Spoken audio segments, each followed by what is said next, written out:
Meanwhile, one of the world's largest holiday migrations is in full swing in Indonesia, ahead of the most festive season in the Islamic calendar.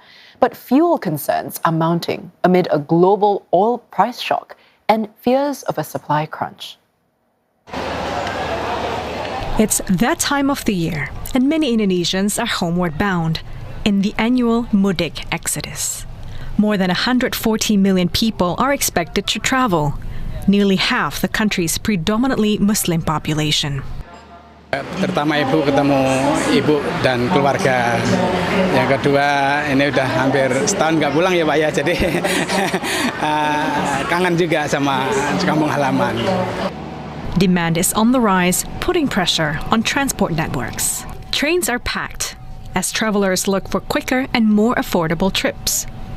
Nggak macet-macetan kayak bis, kayak mobil gitu kan macet juga gitu. Terus lebih hemat kan kalau tol-tol sekarang kan mahal juga gitu. But this year, the journey home is getting more expensive. Queues are forming at petrol stations as drivers fuel up, worried about rising costs. For some families, the cost of travel is forcing tough choices. Flights are getting out of reach, pushing more people onto buses. Soalnya kalau yang lewat udara nih, naik pesawat lumayan harganya. Kemarin sampai 3 juta. Kita kan berangkatnya sampai 4 orang, lumayan ya Pak kalau bolak-balik dengan harga segitu kalau. Even then, the costs add up, especially for those traveling in groups. Officials say traveler numbers have significantly surged this year. From crowded stations to long ferry queues, the rush home is in full swing.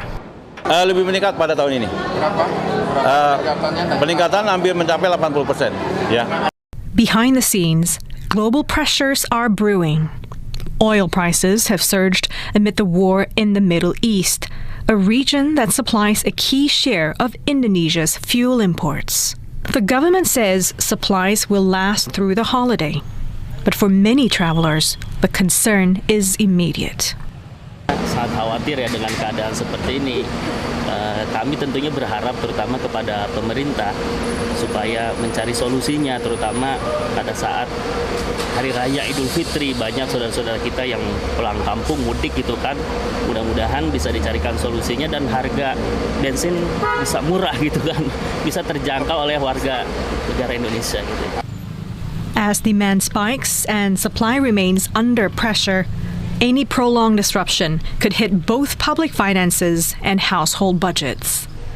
Analysts warn of potential backlash if subsidies are cut. For many families, though, Idul Fitri is a season they cannot miss, even if it means paying more to get home.